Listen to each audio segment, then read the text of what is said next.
are stories that connect us to ourselves and each other. These stories reveal who we are and show us the many vivid, wild colors of our truth.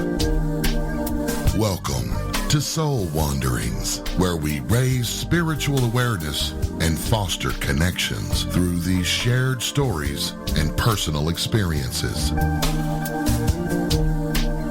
And now, exclusively on KGRA Radio, I give you your host for Soul Wanderings Radio. Here's AJ. Hello, happy day, friends. It's Soul Wanderings Night, where we receive an opportunity to hear journey stories from humans from all walks of life, all types of experiences. And these humans show up to share authentic pieces of themselves with all of us. I am AJ Rasmussen, your host. Hello, hello. Super blessed to be here with you this evening. It's going to be a lovely one. We'll be hearing about relatable experiences from our guest, experiences that I'm sure most, if not all, of you have had for yourself. It's going to be beautiful.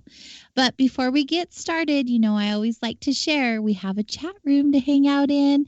So if you are listening live with us tonight, there are ways that you can participate during the show if you're called to do so. What you need to do is head on over to kgraradio.com. There's a button that says chat room. Just click on that and come hang out with myself and the other listeners. You can also ask questions there for our guest. It's a really good place to do so.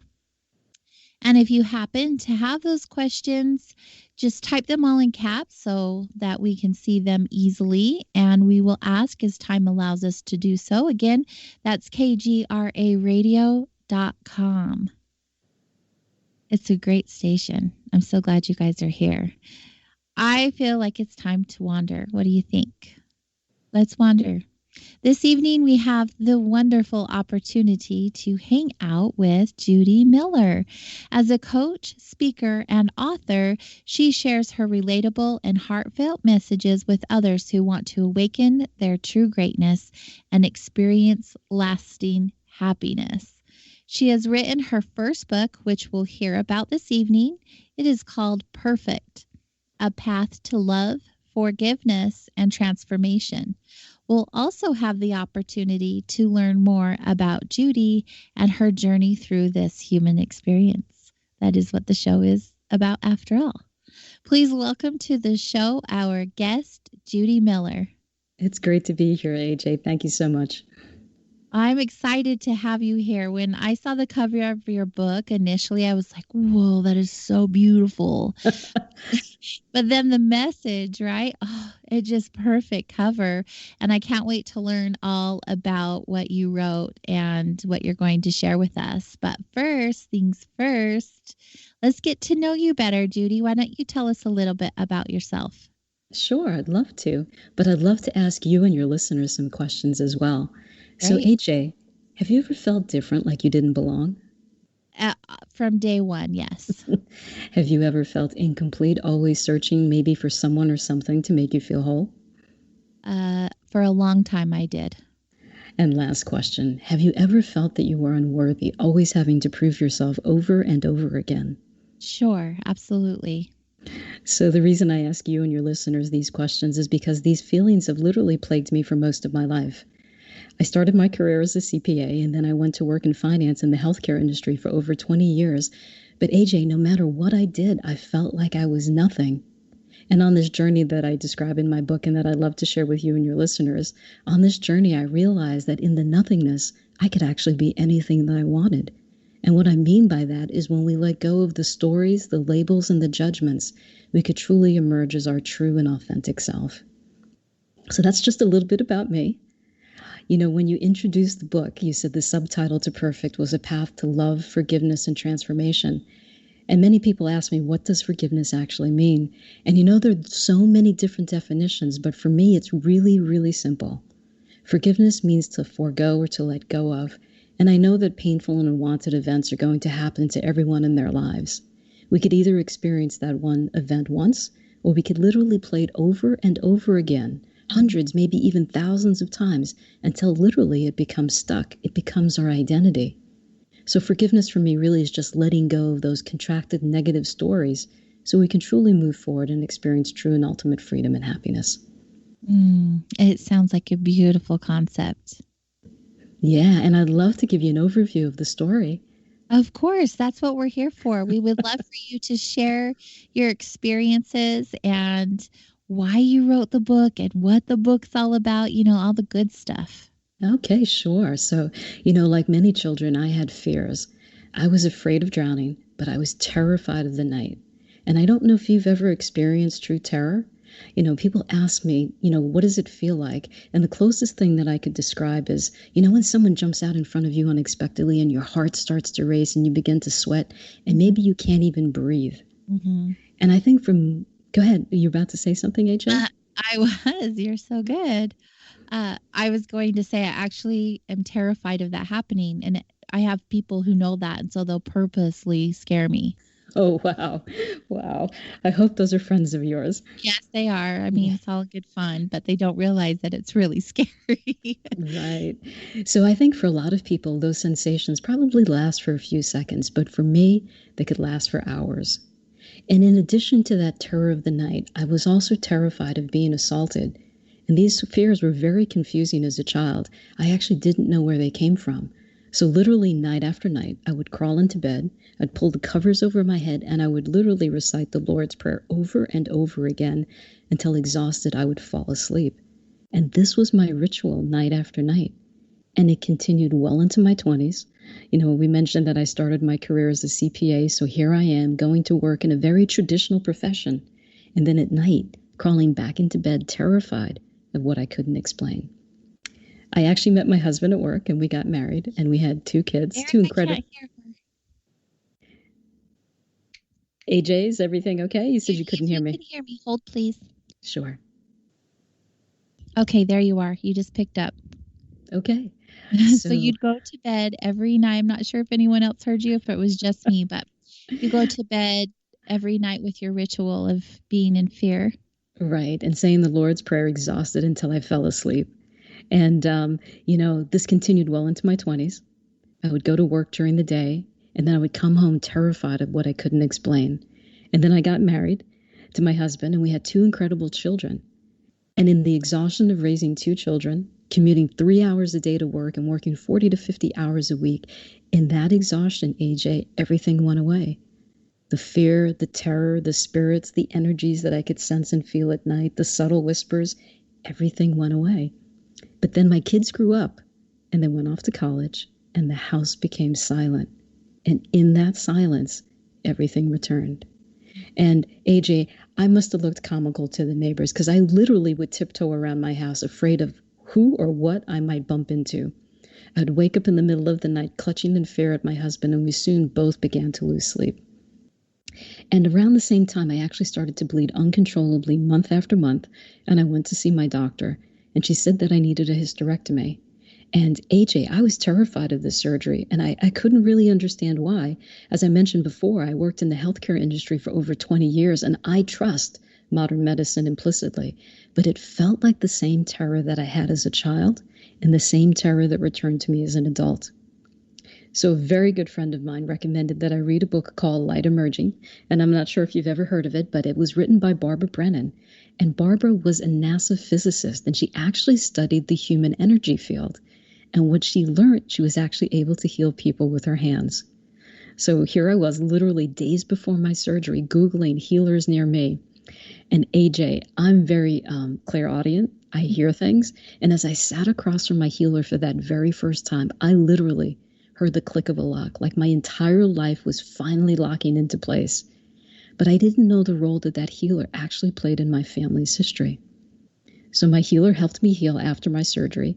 And then in the following months, we began to explore this unexplainable fear of the dark that I had. I never told her that I was afraid of also being assaulted. So we started to look at my childhood experiences, and was there anything from my childhood that actually elicited this fear, this pain, this trauma? And nothing came to light. And then we started to talk about my parents. And we know that through our DNA, we could inherit so many things from our parents: the color of our hair, the color of our eyes, the shape of our nose, and so many other physical characteristics. But the science of epigenetics actually tells us we could also inherit the pain and the trauma from our parents and those that went before them. They've actually shown with Holocaust survivors where their children and their grandchildren could actually have that same pain and terror that lives in their bodies and their very cells. And there's been some recent research done with mice.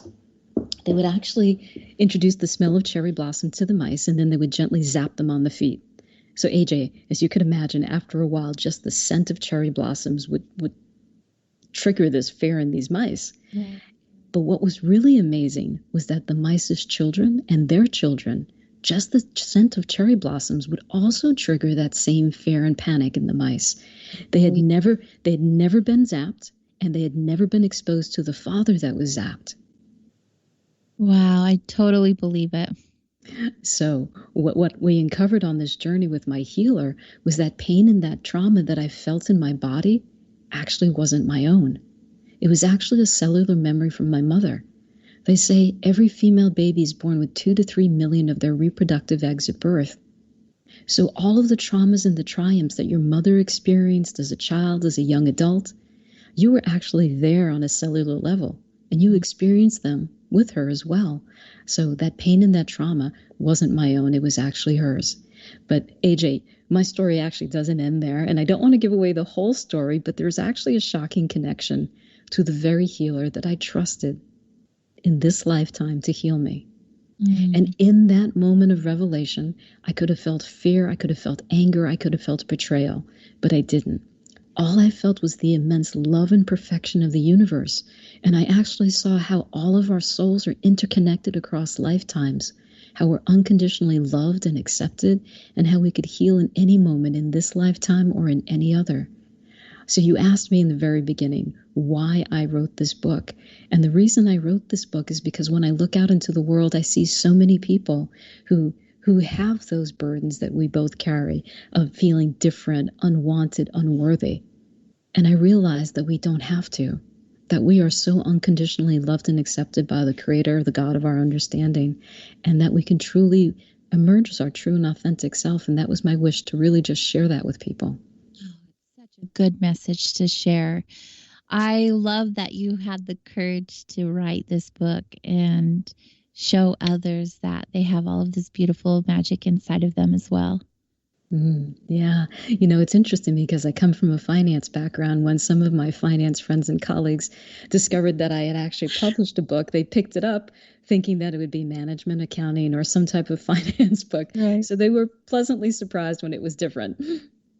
Like, wow, this is really neat. Like, I love when people have a certain path that they thought was their lot in life. Like, I'm going to be an accountant, or I'm going to be whatever that, an attorney, or whatever that looks like. But yet they have this experience that awakens them to their true truth, like their real purpose and passion. And that's the kind of guest I love on the show, is because isn't that such a beautiful gift we have in life when we have that aha moment, like, ooh, I have all of this greatness inside of me I didn't even know was there. And you're absolutely right. Everybody does. I had this very traditional lifestyle, traditional profession. I come from a whole series of accountants, so we're all very left-brained. But we could all awaken in any moment.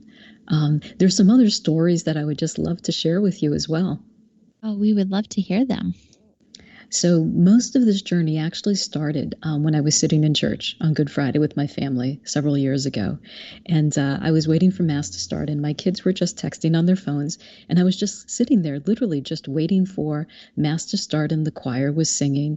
And as I sat there, this overwhelming sense of love literally just descended upon me out of nowhere. And I can't even explain it. I mean, it was every sense of love you could imagine just pouring through my body, multiplied 1,000,000 times. And in that moment, I was told that it was my turn to step forward and serve. But the reason that I wanted to share it with you and your listeners was, many of my experiences sound like near-death experiences, but I was literally dying with my eyes wide open. And the reason I wanted to share that with people is because I felt such an overwhelming sense of love. And if we knew how much we were loved, we would never doubt ourselves again. Isn't that the truth? I've Absolutely. always wondered, when we're young, that is our truth. We know without a doubt that we have purpose and that we are made of love and that we have all this power inside of us. And somewhere along the way, we lose that through experiences and conditioning or whatever that looks like, for our greatest good, I believe. But it would just be really neat if we knew that all along and didn't have to have a remembering. Like we knew, because I could just see the types of things that we can accomplish for ourselves and for others if we stood in that knowledge. Right, absolutely. And much of Perfect is about letting go of our stories, labels, and judgments. And just to what you were saying, when we drop our stories, labels, and judgments, we could experience every moment as if for the first time, in joy and wonder, just like children, just like you described. Joy and wonder. That has been a goal this year, challenging as it may be with everything going on in the world. But to look at things differently in that perspective changes your entire experience. It absolutely does. And, everybody could experience it as well. I had another experience that I describe in the book, and maybe I should just explain how the book is actually written. So the book is actually broken up into 3 parts, and most of Perfect is actually written like a novel. So 80 to 90% of it was written like a novel to get people, engaged in the story, to go actually through the experience with me and to find out the shocking ending, right? And then there's a couple of pages that are reflections. So what are some of the key lessons from the book that people could apply in their own lives? And then there's just a handful of very simple exercises so people can truly embody and practice these lessons for themselves. So many of the stories that I'm going to share with you are in kind of like the novel part of the book. So I just wanted to mention that. But there is another thing. So after my surgery, I would lay in bed recuperating, and I refused to take painkillers, much to the amazement of my doctor. I just heard so many stories, so many sad stories about people becoming addicted to painkillers, and I just didn't want to go there. So I literally would try to lay as still as possible because every sneeze, every sudden movement literally felt like an electric shock going through my abdomen. And as I laid there recuperating, this guide with an Irish accent just kept drifting in and out of my awareness. She would sit with me for hours as I recuperated. And one of the things that she told me is that we're never alone, never abandoned, always loved. And if we knew who stood beside us, we would never be afraid. And AJ, if you knew that, would you live your life differently? Oh, absolutely. Of course I would. I don't know who wouldn't. But we're all surrounded by our guides, our angels, our ancestors in every moment. That is very true. And why do we still live in fear? Yeah, that's a great question. And, I believe there's really only 2 emotions, fear and love. And fear is just a contracted negative story or energy about wishing that we could have changed the past or afraid of what might happen in the future. And when we let go of those contracted stories and those fears, there's only love that remains. Yes, that felt so warm and fuzzy. I was just soaking it in. Yes, that feels so good. I've always believed that love is the answer to all things. And not always, but in my new life in the last 10 years, since my awakening, if you will, the vibration of love is so profound, such a healer, such a giver. Absolutely. Yes. And when we open up our hearts and we experience life through the eyes of love, there is no separation. None whatsoever. So through your experience with your healer, I know you're not going to give away the end by any means, but read the book, people. But what point in that journey did you realize all of this that you're sharing with us, or was it a process that you went through? So it was absolutely a process because I actually worked with my healer for about 9 months. So, as I mentioned, she helped me heal after the surgery, and then we just continued to work together. And there was a couple of things that I really discovered. As I laid on the healing table, one of the things that she recommended was actually to do a hypnosis, because there's so many things that live in our subconscious. And maybe there was something in my subconscious that actually triggered this fear and this terror in my life before we realized where it came from. And AJ, as I laid on her table, and I was under hypnosis, and I don't know if you've ever been hypnotized, but you actually know what's going on. Yes, I have been. But I don't know if it was the same experience for you. So I knew what was going on, but my mouth had like a mind of its own. It just kept talking. So right. It's like you have no control. Exactly. It was very interesting. But this one experience was truly incredible. And as I laid on her healing table, I literally felt myself ascending. I was ascending through these different colors and out into this purple mist and then out into this bright white light. And as I mentioned before, many of my experiences that I describe in this book sound like near-death experiences because I've always been fascinated with them. And I think I heard on one of your podcasts that you were fascinated with near-death experiences also, if I remember correctly.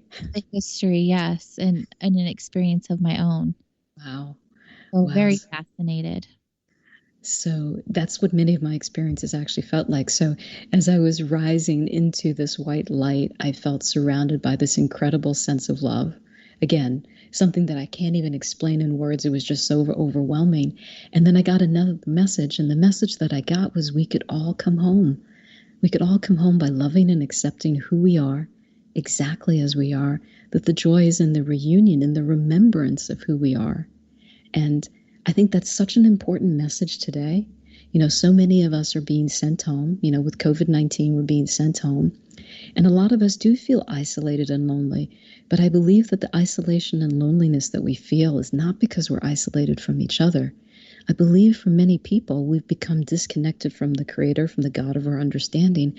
But we've also become disconnected from ourselves, our true eternal selves. So many of us abandon ourselves physically, mentally, spiritually. There are so many things that we know that we should be doing, but we don't. Mm-hmm. But that's the thing. I don't understand why we are so good at getting in our own way. Yeah. And I mentioned that there's lessons in perfect. And I'd love to share with you how I've discovered to let go of the stories, the judgments, and the labels that got in my way. Oh, that would be helpful, I'm sure, for all of us. We have a few minutes to break, so let's get started. And we might have to take a little break before we finish it, but go right ahead. Sure. So I use an acronym called NEST, N-E-S-T, just to help me memorize or remember what they are whenever I forget. So N stands for notice or become aware of your stories. We have over 60,000 thoughts a day. 95% of them are the same ones we had yesterday and the day before. And 80% of them are quite negative. So as humans, we're actually hardwired to notice the negative aspects of the situations because thousands, maybe even millions of years ago, when we were hunting and gathering for food, it was critical for our survival. But AJ, we don't live in that reality anymore. Mm-hmm. So we have to change the way that we think. So when we notice one of those negative thoughts, flick it off. Don't let it take root and replace it with more empowering stories of love or gratitude. So that's what the N stands for. And I'm not sure if we have time to go through the other three letters before the break. We can do one more. Sure. The next one is E, which stands for experience the emotion and let it go. So many people actually don't experience their emotions in their body. We're actually not trained to do that. Our society tells us that, boys don't cry, big girls don't cry. Many people actually don't feel their emotions. They actually think about them instead. So true. Right. So Dr. Jill Bolte Taylor was a Harvard neuroscientist, and she wrote a book called My Stroke of Insight. And she was actually able to heal herself from traumatic brain injury. And she talks about this 90-second rule. And what I learned from it was that when anything happens, AJ, either good or bad, it only takes us 90 seconds to actually process that event through our physiology and then let it go. After those 90 seconds, it's up to us. It's up to us whether or not we truly let it go or we start to create a story. Right. It's similar to law of attraction. if you follow that belief system, once you think about something, because we automatically think those things, we have the opportunity to change that thought. Absolutely. It gets into our mind some more and our actual being. And I think what most people don't do is they actually don't experience their I'm calling them emotions, but it's really the sensations in their bodies without labels. Yeah. There's that big disconnect that's going on. Right. And we have so much choice. We are such powerful beings. We have free choice. And what I mean by that is, before I got on this call with you, I could have felt a tightness in my chest, a fluttering in my stomach. I could have felt a dryness in my throat. And I could have labeled those sensations in my body as nervousness. But AJ, those sensations would be the same for me if I were excited. So I could have labeled it just as easily excitement. So it's so important for us to truly just feel those sensations without putting a label or a judgment on it. That's a label or a judgment. You're absolutely right. And us as humans, we're fantastic at judging ourselves. Absolutely. I can't wait to hear about the next steps. When we get back, we will hear about them and continue our wandering with our guest, Judi Miller. So stay close, everyone. We'll be right back.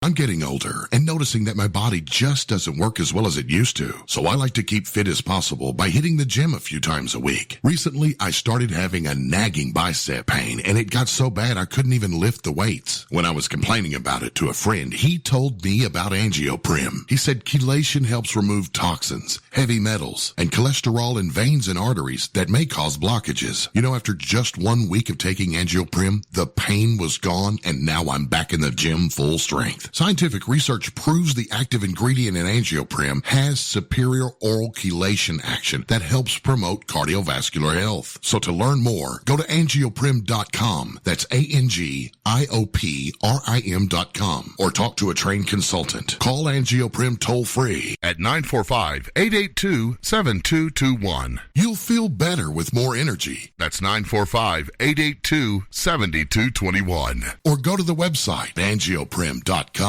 Folks, this is very important information. What's to be said about CBD?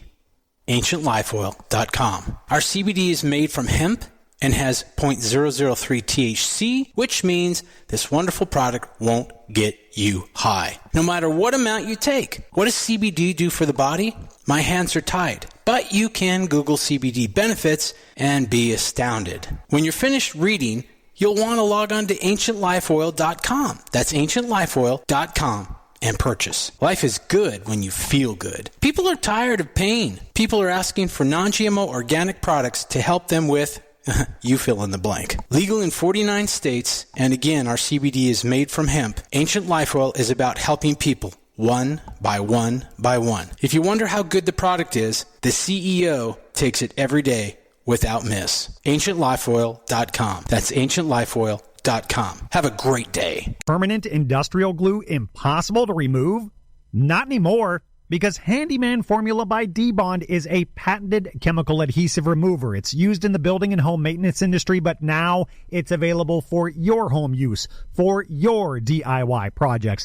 Unglue stickers, silicone rubber, labels, price tags, flex tape, weather stripping, carpet glue, wood glue, liquid nails, even 3M 5200. And it dissolves graffiti. Yeah, graffiti. Handyman Formula by D-Bond works, and it's safe to use on most surfaces. No need to call a professional. Don't get out the pliers and blowtorch.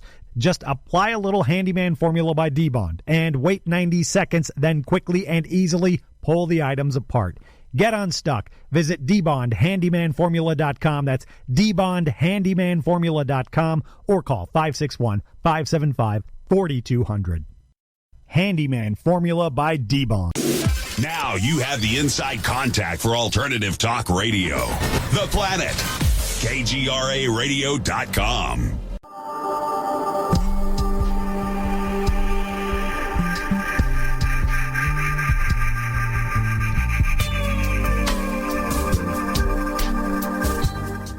Welcome back to the show. This is Soul Wanderings here on KGRA Radio. Tonight we are visiting with Judi Miller. She's a coach, author, and speaker who has written a book called Perfect, A Path to Love, Forgiveness, and Transformation. Those are some 3 big, powerful words, my dear. Actually, 4 if you include perfect. My goodness. Absolutely. Before the break, you were giving us some tips, some steps. So we talked about that your acronym for it was NEST. NEST, yeah. Notice, And experience. Right, good memory. And then the S is to scratch the record. So we know that our thoughts become patterns that we play over and over again. So we need to really scratch that record so we can't play the same stories again over and over again. I love that. Yeah. So there's 3 ways that I use. One is as soon as you start to have that negative thought, you need to flick it off, right? So there was a book that was written in the 1930s called The 7-Day Mental Diet by Emmett Fox. And he said one of the most difficult things that you will ever do is to not have a negative thought for 7 days. But once you're able to do that and achieve that, your life will be totally transformed. So again, this was written in the 1930s. So he said whenever an ember or a negative thought lands on your sleeve, you need to flick it off before it becomes a blaze. So some of the things that you can do is, as soon as you start to have that negative thought, you can say cancel, cancel, cancel, clear. Many people use that. The other one that people use, you can put a rubber band on your wrist. And, when you have that negative thought or that negative pattern, you gently snap it. And the reason I think it works is because it disrupts the thought, it disrupts the pattern, and gets you back into your body. And then the last one is a zany, crazy thing. And this one I learned from Tony Robbins so many years ago. But basically, I was at one of his seminars, and this woman went up to him to ask him for advice. And Tony's such a tremendous, loving soul. And after a few minutes of talking, Tony picked up a glass of water and threw it in the woman's face, and she was like flabbergasted. She couldn't understand why he was doing it. But she knows that he was smiling and that, he always comes from a loving place. So she wiped off her face and she started to talk again. And about 5 minutes into it, she started complaining about her husband again. So AJ, Tony picked up another glass of water, threw it in the woman's face, and she was so flabbergasted. But basically what it did is made her aware of the negative stories and the patterns that she kept having. But it also interrupted the pattern so she can then stop it and do something different. So I love the rubber band idea. The rubber, you don't want people throwing water in your face? Oh, thank you. But my husband and I have actually adopted the water in the face. He knows that if he threw water in my face, I'd be a little upset. Right. So what we've agreed to do is that whenever we get into an argument, and AJ, I don't know if you've ever gotten to an argument with a person where you just had to prove your point. Well, my husband and I agreed that, whenever we get into that stage where, we're just digging in our heels, one of us, whoever remembers, will reach over and grab the other one by the nose. And as you could imagine, we start laughing uncontrollably. And often we can't even remember what we were arguing about. So I invite you and your listeners, if you know that you have a negative pattern, in advance, think of something zany or crazy that you're going to do to interrupt that pattern. Those are great ideas. And after a while, I would imagine that you retrain your brain and you don't need to make those same efforts. Absolutely. You're absolutely correct.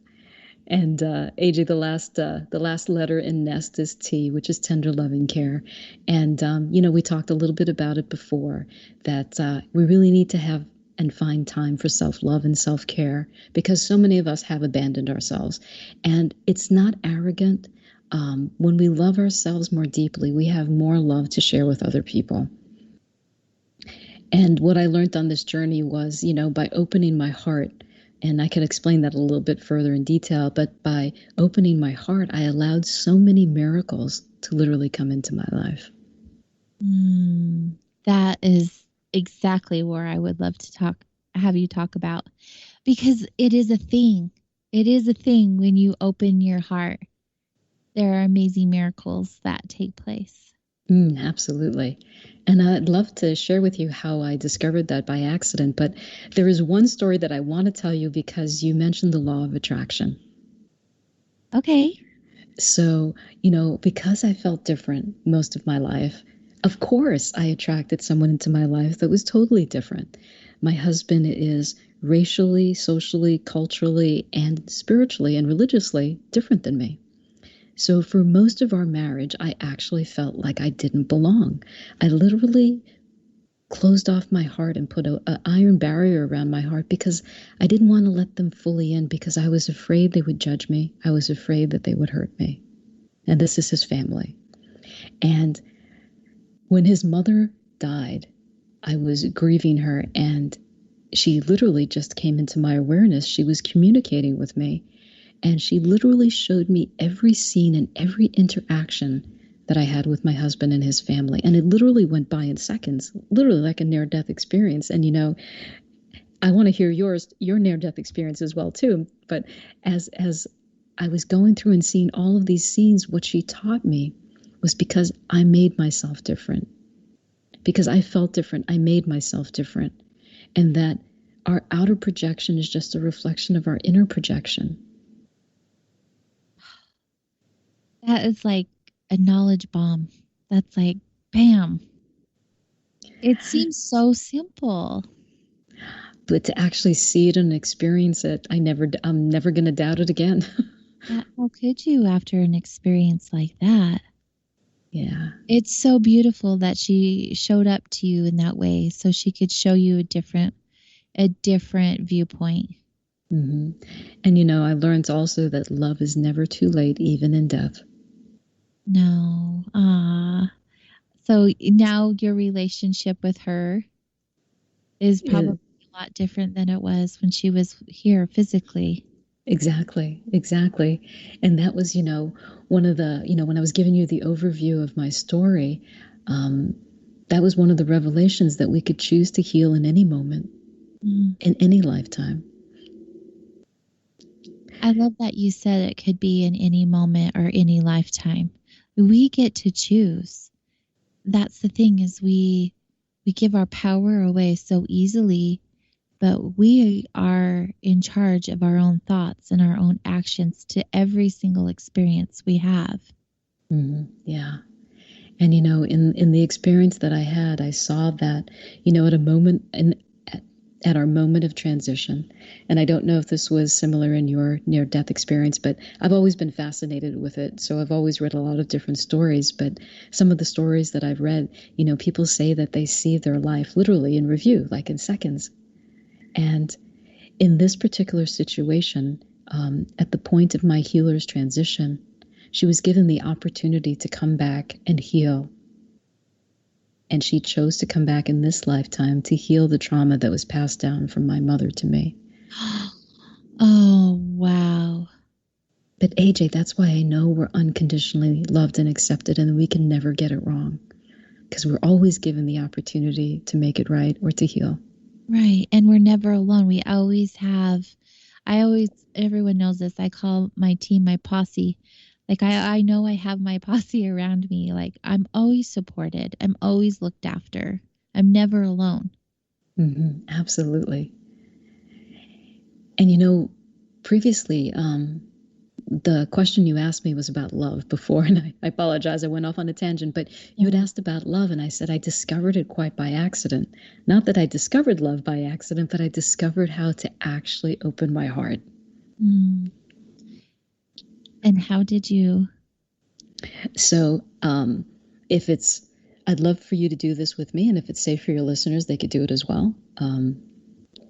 So week after week, as I laid on my healer's table, I would literally close my eyes because she would work on me for 15 to 45 minutes and I had nothing else to do. So I would literally close my eyes. So I invite you to close your eyes. Okay. And as I laid there on the table, I would imagine someone that I loved. It could be my husband. It could be a friend. It could be a neighbor. It could be a colleague. It could be a child. It could be my dog who thinks he's a cat and always makes me laugh. And I would just imagine a situation, an experience that we enjoyed. And I would not only see it, but I would feel it I would taste it, hear it, touch it, I'll use all of my senses and literally feel it in every cell of my body. And AJ, I would just revel in that moment, but then I would bring in another scene. It could be a beautiful sunset, the first one that I ever saw, or maybe the one that I saw today. And what was I experiencing, feeling in that moment? It could be the first time I saw a snowfall, that joy and that wonder that you talked about it as children. It could be the first time that I held my children in my hand. It could be the first time I kissed my husband. And again, I would just feel it in every cell in my body. And then I would bring in another scene, and then another scene. And my mentor said that I could then take that feeling and literally multiply it 10 times more. And then I could put my hand on my heart and I could say, this love is for me. This love is me. And AJ, what I learned was that I could recreate this sense of love in any moment, in any time. And it wasn't dependent on anyone or anything. And AJ, we literally just did this in a minute. But we could do it at any time throughout the day. And the more that I did this, my heart literally opened more and more. And I began to truly experience different miracles in my life. So I invite your listeners to do this at any time. What a beautiful practice. I've always enjoyed and adored the concept of putting my hand on my heart and connecting to myself in whatever way, whatever practice that looks like. But to say this love is for me is so major huge for a lot of reasons. I feel like people don't understand their worthiness of receiving it, or they're not sure how to love themselves, or whatever that looks like. Just the ability for them to put their very own hand on their heart and remind themselves of all of the amazing connections and memories they have, and to really take that into their own being and remind themselves that all of that is for them, that they are love. Yeah, that's beautiful. And, since we're talking about putting our hands on our hearts, I've been blessed with so many amazing mentors. And another one of my mentors said, when you have to make a decision, we're all faced with choices and decisions in our lives. And sometimes we get stuck. We don't know which way to go. And what she taught me is to put your hand on your heart and just say, what is the most loving thing that I can do in this very moment? And then just stop and listen to your heart. And I find that when I'm faced with decisions, this helps tremendously. I think taking a pause in general is a much needed thing. Yeah. So you ask yourself those deeper questions. You're like really taking a moment to listen and not search for the answer, but listen for it. What a different experience you would create for yourself. Absolutely. That's such wise advice. You're giving it. Oh, well, you're the one that said to take it. Beautiful. Well, you said to take a pause, so I think that's so right. Well, in my experiences, when I notice I am kind of like, today has been a really deeply emotional day for me, for a lot of us, I feel so disconnected, and having that reminder that I am in control of my emotions and how I choose to act or react to the situation is all up to me. We just get going and going in Groundhog Day and kind of, numb out a little bit. And we forget, like, hello, we're in this body. Let's connect to it. Absolutely. The thing. It's just a human thing until we know better. But it's an absolute blessing to be in a human body. Oh, sister, I agree with you. And I didn't feel that way. Is that something you've always felt? No, I think I've learned it on this journey, that it's truly a blessing to be alive and in a human body. Yeah. It really truly is. This whole human experience in all of its guts and glory, all of the beautifulness, all of it is like, what a blessing, right? It is absolutely a blessing. Yeah. I look for those moments in others when they are struggling or they're going through some darkness, and when they come out of it, when they come out of that deep dark stuff, that we go through sometimes, but they're all bright and shiny afterwards. Those big moments where they have the connection and they're a new, um, I don't want to say better version because that sounds not so awesome, but they're a new, different version of themselves. You're out. Yeah. Fitness.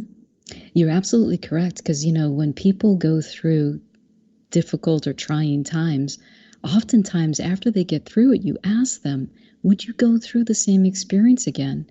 And surprisingly, many of them say yes, because they've actually grown from the experience. I'll have to ask that question more often, because I believe when I have, most people are like, oh no, nope, I never want to do that again. It's just that side of it also. But with the different train of thought that I have nowadays, I feel like that just attracts more of that, more of the not wanting, like the things I don't want attracts it by just saying that. I'd love to share a story with you. It's have you ever heard of the Taoist tale? Yeah, I believe so, but we would go ahead and share.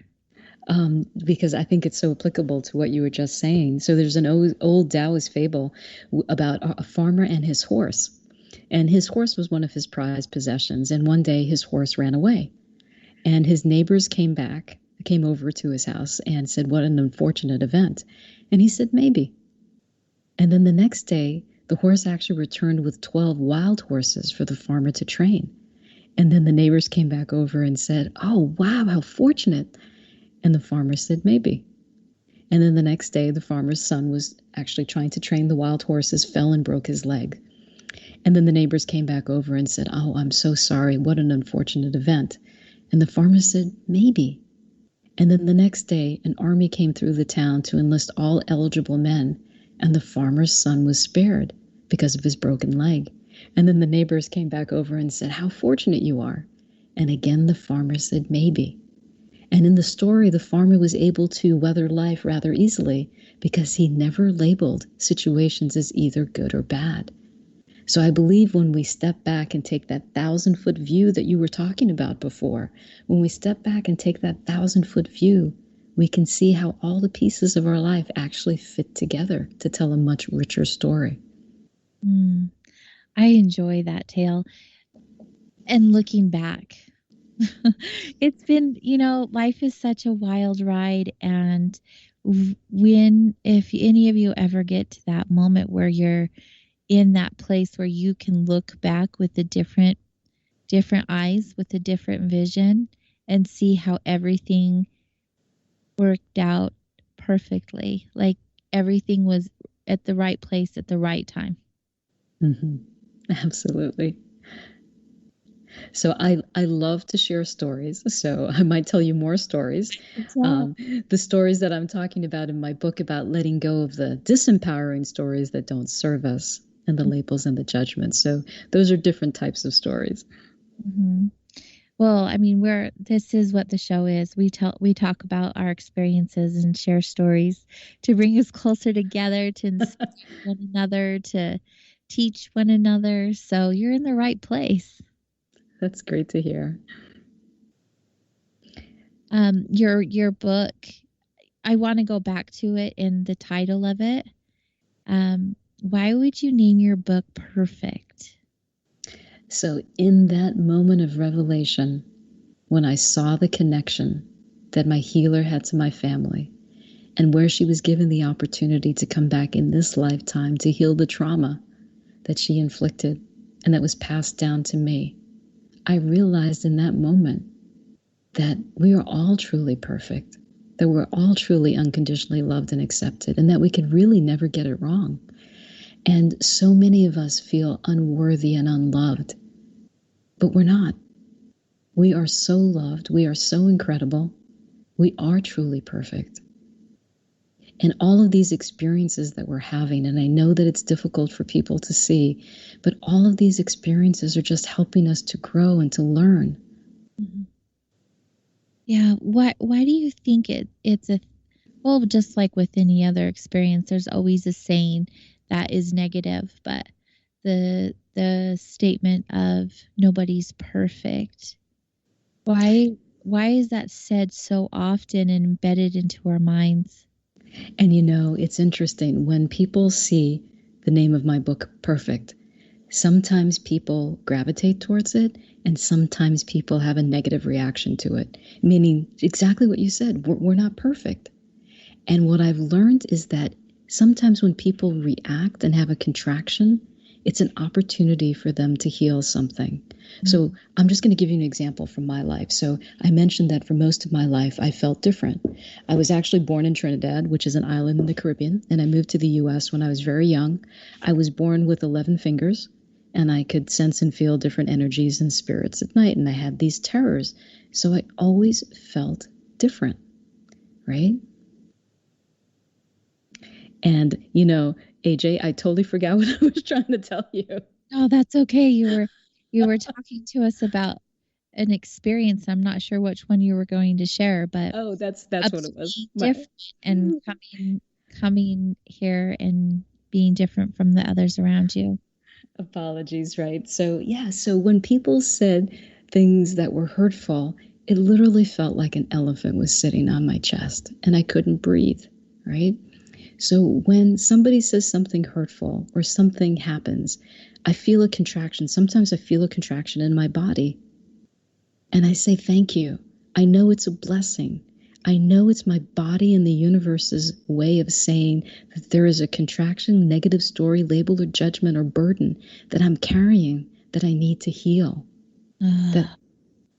So we could take that on a much larger scale. So there's a lot of contraction happening in the world right now, either with relations, with the planet, with politics. There's a lot of contraction.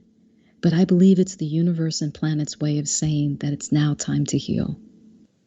Yes, I agree.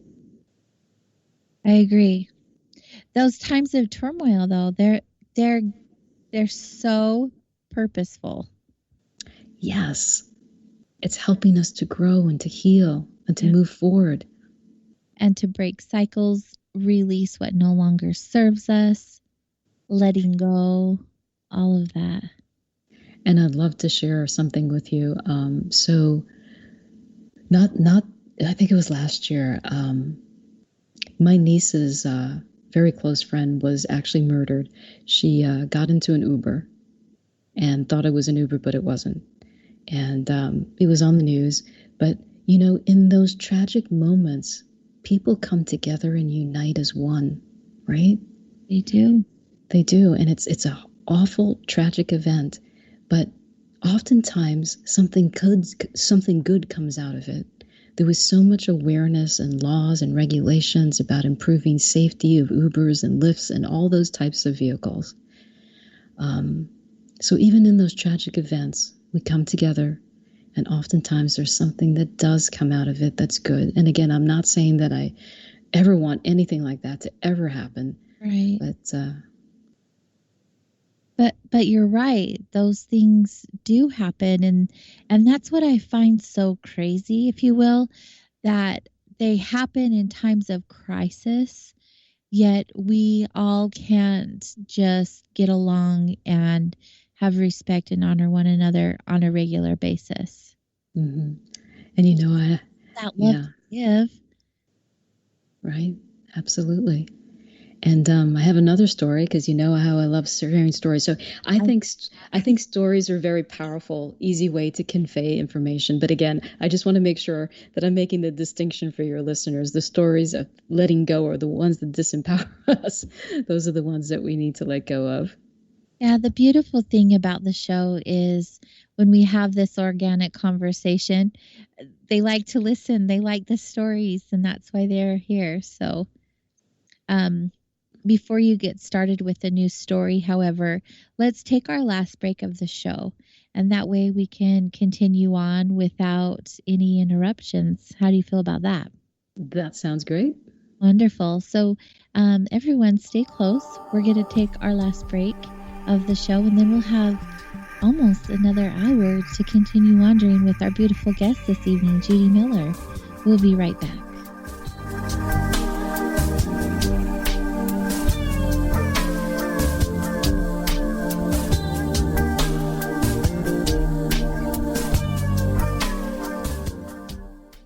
Hi, folks.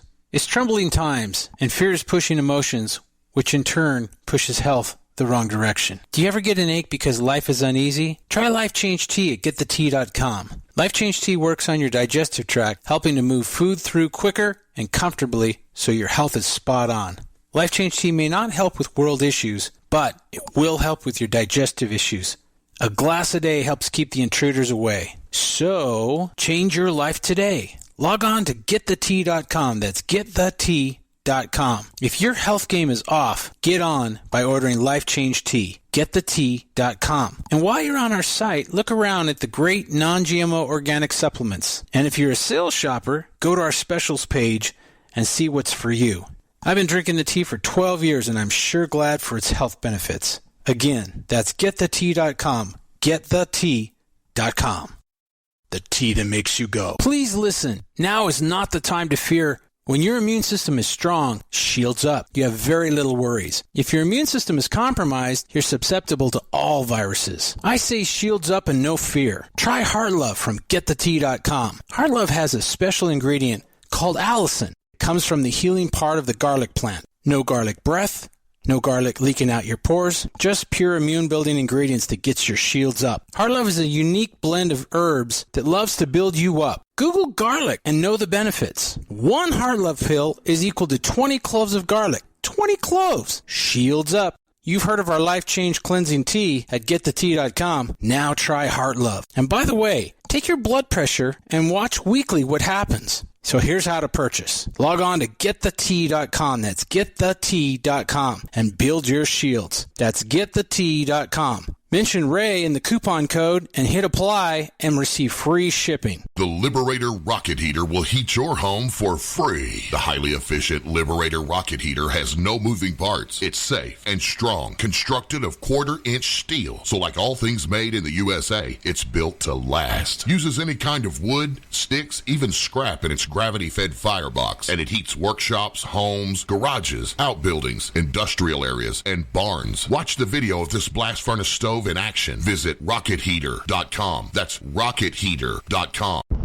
Are you intrigued by Paranormal Talk Radio? You'll love the new Paranormal Radio app from TalkStream Live. You'll find a great selection of talk shows covering UFOs, ghosts, strange phenomena, and much more. Download the Paranormal Radio app now and start listening to the very best in paranormal talk entertainment, including the network you're listening to right now, the Paranormal Radio app. Free in Google Play and the iOS App Store. You listen to us, and we listen to you. And so does the CIA. KGRARadio.com.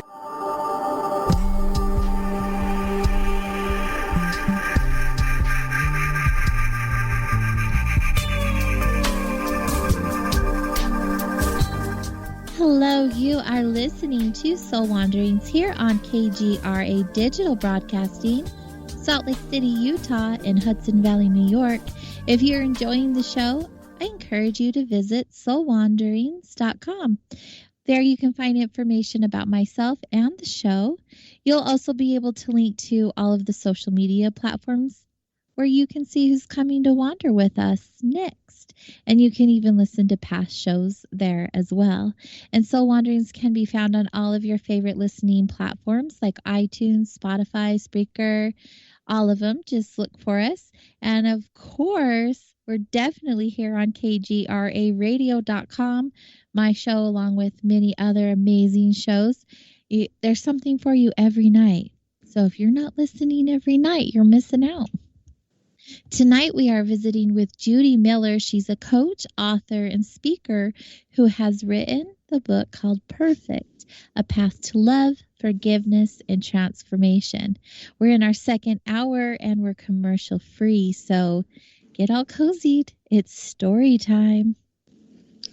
That's what humor is, right, Judi? That's right. And I would love to share another story with your listeners. It's called Little Soul in the Sun. AJ, have you heard of it? That book, yes. So for your listeners who haven't heard it, it's actually a children's book. It was written by Neale Donald Walsch. Neale Donald Walsch wrote Conversations with God, and he took one of his concepts in his adult books and made it into this children's version. And I just wanted to share it with you because it's just so applicable to what we were talking about. That would be so perfect right now. Right. So in heaven, everything is perfect. We're perfect. Everything is perfect. But we can't experience our perfection because there cannot be light without darkness. So God sends us to earth to learn out our lessons and to experience the magnificence of who we are. But when we come to earth, we are pretending so hard to be what we're not, we often forget. So in this story, this little soul wants to learn about forgiveness. And God says there's nothing to forgive here. Everyone and everything is perfect. And then this angel of light comes forward and says, I will help you. And the little soul says, why would you help me? And she goes, I will help you because I love you. And when we go to earth, I will do something so atrocious that you will have to learn to forgive me. And you will have to learn unconditional love. But in that moment when I strike you, please remind me, because I would be pretending so hard to be what I'm not, that I would have forgotten. Mm. And AJ, I think it's just a beautiful way to explain what's happening. You know, my mentor calls it the bus stop conversation. So before we come to earth, we agree with people about what's going to happen and what we're going to experience in life to help us grow and to awaken and to become an even better version of ourselves when we come to earth. How do you think we have this experience coming to earth and forget everything before that, but yet remember our soul contracts to one another? So, do you like sports, AJ? Yeah, I do. I like a couple of sports, yes. Any particular sport you like? Hockey and football. Ah, I love hockey. Okay, so AJ, would the game be as exciting if you knew the end? Absolutely not. Right. So that's part of the reason why we forget. Yeah. You know, I get the forgetting, but how do we remember our contracts to one another? How do we remember how to show up for someone the way we promised before we came here? I believe everything is divinely orchestrated. Isn't it, though? Isn't it? Yes. And, you know, when I found out the revelation with my healer and I was sharing the experience with her, out of my mouth came, I don't know where this came from. It was probably the higher version of myself. But I sat there and I said, I promise to find you. And I'm thinking to myself, oh my goodness, where did this come from? And then out of her mouth came, you know who I am. And AJ, I really believe it was a higher version of ourselves talking to each other, because I don't know where or how I would have ever said that. You just said it.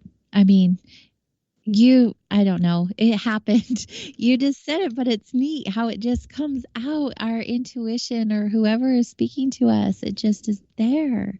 Mm-hmm. Yeah. And, you know, I get giddy when we talk about stuff like that, obviously, if you cannot tell. Just be so happy. It's like the exact message I needed to hear today. Mm-hmm. There's a bigger plan. And there's something that I just wanted to reinforce that we talked about earlier. You know, remember I said that my mother-in-law showed me that I had made myself different, that our outer world is just a reflection of our inner world, and how she taught me that love is never too late, even in death. Of I course. also learned that our ancestors, our families are always with us. And she showed me there. And in the story, I also described where my deceased grandmother came to me, and she gave me a message to tell my mother. And the reason I just wanted to share those two experiences with you is because we are never alone. You even said it before, AJ. Our angels, our guides are always with us, but so is our family, and so are all of our ancestors. They're always loving and watching out for us. Hmm. They are. And it's such a comfort to know that once you know, like you know that with every fiber of your being, everything changes, everything shifts. At least for me, it did. Yeah, absolutely. And you know, we were talking about, and I think the part that most people struggle with is truly feeling their emotions in their body. So maybe we can spend a little time talking about that.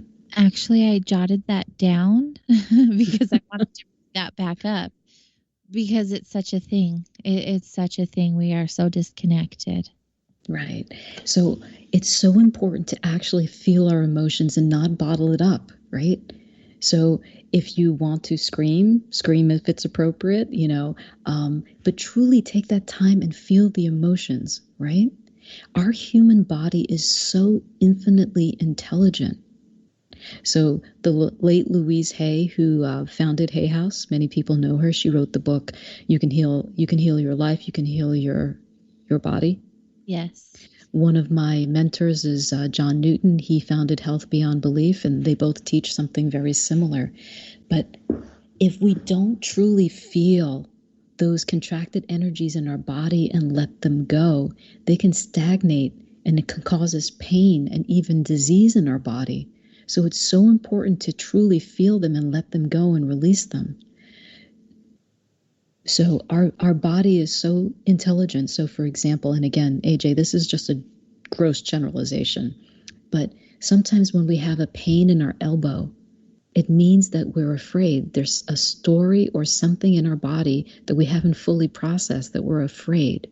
If there is pain in our legs, it could mean that we are afraid or have an issue about moving forward in our life. Or if we have pain in our shoulder, maybe we're shouldering too much responsibility. But when you start to listen to your body actually tells you what needs to be released and what needs to be healed. So, AJ, in the beginning, I told you that one of the fears and terrors that I had was at the night, but I was also terrified of being assaulted. I was terrified of being sexually assaulted. That's what happened to my mother when she was a child. And AJ, of course, it manifested on the very area that you would imagine. I had to get a hysterectomy. So that's why I'm saying the body is so intelligent. Right. I am very familiar with this territory. It's And unbelievable. It's amazing, isn't it? It's so incredibly amazing. Yes. Yeah.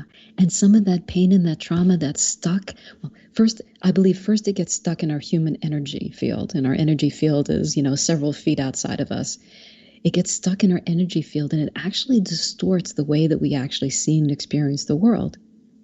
And when we don't get rid of those energetic blocks, then it manifests in our body as pain or discomfort. So one of the things that I describe in the book is ancestral healing. And one of my mentors is John Newton. And he's actually allowed me to put, a lot of his work and his prayer actually in the book. And if you're not religious, you can call it a recipe. That's what he calls it. So I'd love to kind of give you an overview of how it actually works, because it might actually help and serve people. I believe that it will. In fact, I'm pretty sure there's someone listening right now who could benefit from this. Okay. So as I mentioned, our human bodies are so intelligent, right? So some of that contracted energy, it's telling us it's time to heal, right?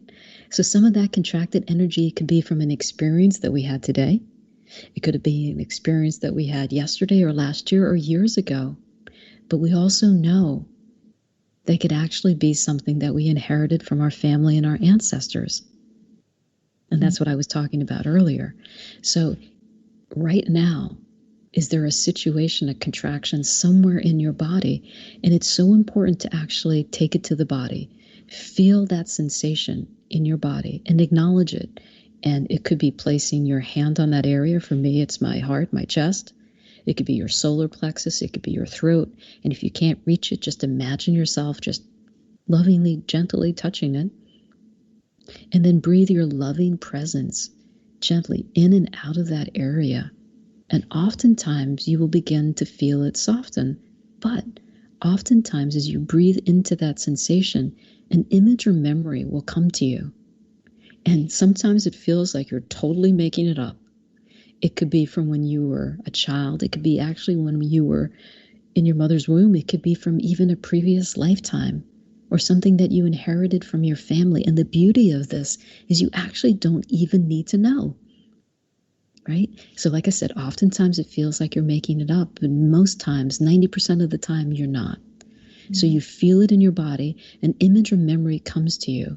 And as that image or memory comes to you, as you breathe into that, what are you saying to yourself? And in my case, I was saying, why are you here? And those were the very words that my mother was saying to her attacker. But I didn't know that. I didn't know that until this book came out, right? So an image or memory will come to you. And in that stressful moment, what were you saying to yourself? And then you do a forgiveness recipe or forgiveness prayer, as John Newton calls it. And it's actually reprinted in my book. And you can actually get it free on his website, healthbeyondbelief.com. And as you breathe into the sensation, hear the words that you're saying to yourself in that moment, you could say this recipe. And I'm just going to say a portion of it. It's, I'm trying to jump in the middle of it, so I'm trying to remember the beginning. Please help us all forgive each other, forgive ourselves, forgive all people, and all people forgive us completely and totally, please and thank you. And by doing these three things, we could actually start to release and let go of these burdens. And like I said, many times we don't even know where we got it from. So sometimes when events in our lives are happening today and we get triggered and we get those contracted energies, oftentimes it's not that event. It's actually something previously that you're holding on to, and that event just reminds you or triggers it. So this work is extremely powerful. And just a really simple one that listeners could do as well, and you might even have heard of it, is the Ho'oponopono prayer. Oh, yes. Yeah. So, it's become really famous now, as you know, because of Zero Limits. Dr. Joe Vitale and Dr. Hugh Len wrote it. I don't know if your listeners are familiar with it, but I could recap the story really quickly. Please do. Really quick, though, before we do the prayer. What was the site again for the recipe? Sure. So it's called healthbeyondbelief.com. Okay. And it's called the Forgiveness Prayer. And it's actually, with John's permission, it's actually reprinted in the book as well. Perfect. Okay. So, Dr. Hugh Len was the head of a psychiatric ward. The Ho'oponopono prayer is actually a Hawaiian prayer, an ancient Hawaiian prayer. And he was the head of a psychiatric ward, and many of the patients had to be physically restrained because they were quite violent. And instead of interacting with them because it was dangerous, he would actually spend time every day holding up their files. He would hold up one file and he would say the Ho'oponopono prayer, which is, I'm sorry, please forgive me, thank you, I love you. And then he would pick up the next file. And he would do this day after day, file after file. And what happened is that after a year, they were actually able to unshackle all of these patients. And then after 3 years, they actually were able to close down the psychiatric ward because it was no longer needed. Mm-hmm. So that's just an example of how powerful that forgiveness prayer can be. I love that story, and I have a couple of books that he has written. I really enjoy them. They've helped me a lot. Yeah. And it's so important for people to know when we talk about forgiveness, it's not about forgiving the actions of another person. It's just getting you out of that cycle of victimhood so you don't have to experience that event over and over again. Yeah, it is such a powerful thing you can do, especially if you've experienced trauma or have really some negative belief systems going on. It's good for anybody, I would imagine, but especially so like reprogramming. That reprogramming can change your entire experience. Absolutely. And you know what I've learned is that sometimes the people that we have to forgive the most is ourselves. Yes. I think more than anything, I think that's where the forgiveness begins. Mm-hmm. And why is it so much easier to forgive someone else before we forgive ourselves? Because it's our expectations that we place on ourselves. Mm-hmm. You know, my daughter just recently started working. She graduated from college and she's just started working and she's so stressed out. And, I told her that one of the things that I've learned on my journey is that oftentimes the stress that we feel in life is the expectations that we've created for ourselves. Mm-hmm. And I know in many cases that's what it's been for me.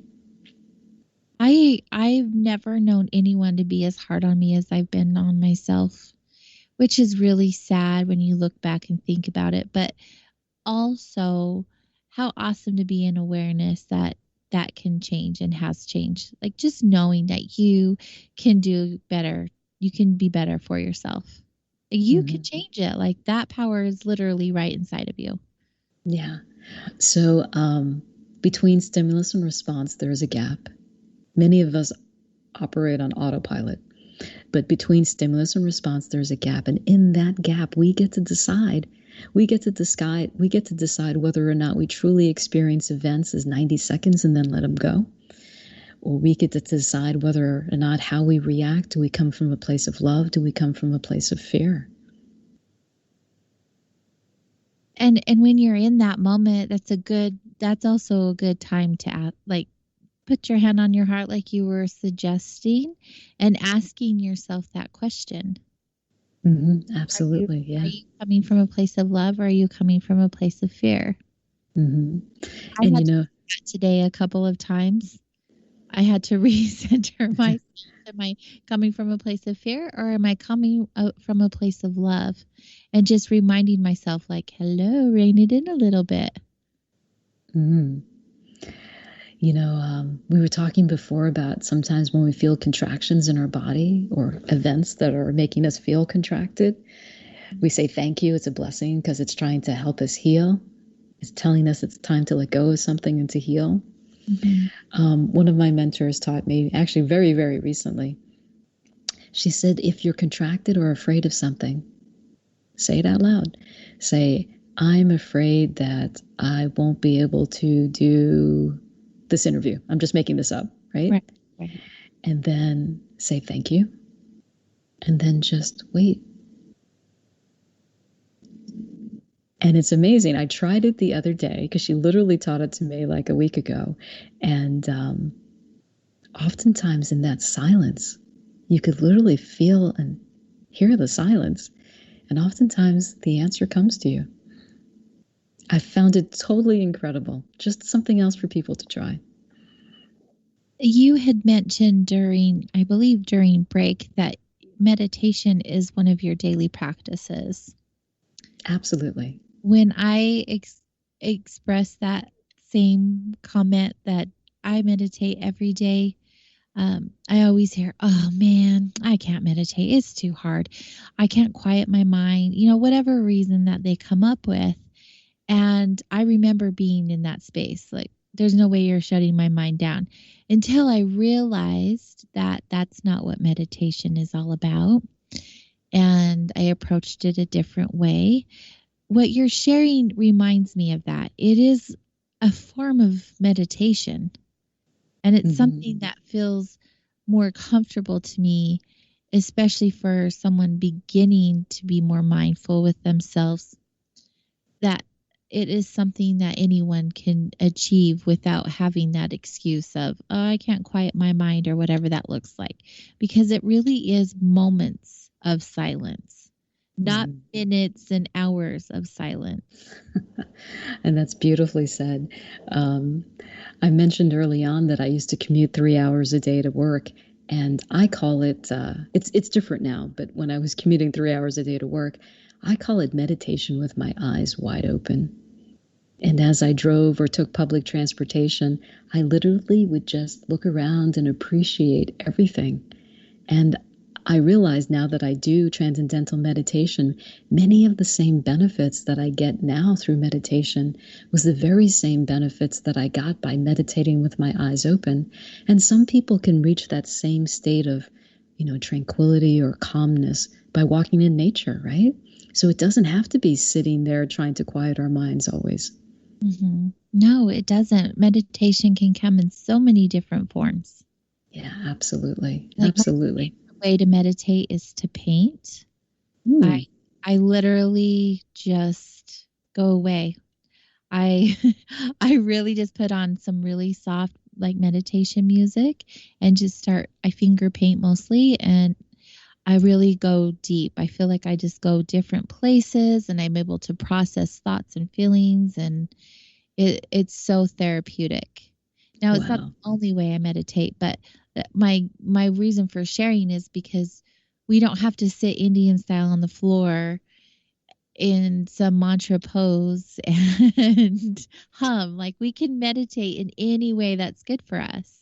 Like if people love to run or doing the painting or, even laying down for a 10-minute light cat nap, like it's all meditation. Mm-hmm. And that's so beautifully said. They talk about runner's high, right? I also have a friend who has, I believe, an unusual way to meditate, but it works for her, and I think it's beautiful. She loves to look through like Architectural Digest, any type of home improvement magazines, and she literally has stacks of them, and she just flips through them. And it's almost like she's not actually even looking at the pictures in the magazine. Mm-hmm. She just kind of flips through it, and it gets her into this calm, meditative state. So like you said, it could be different for everyone.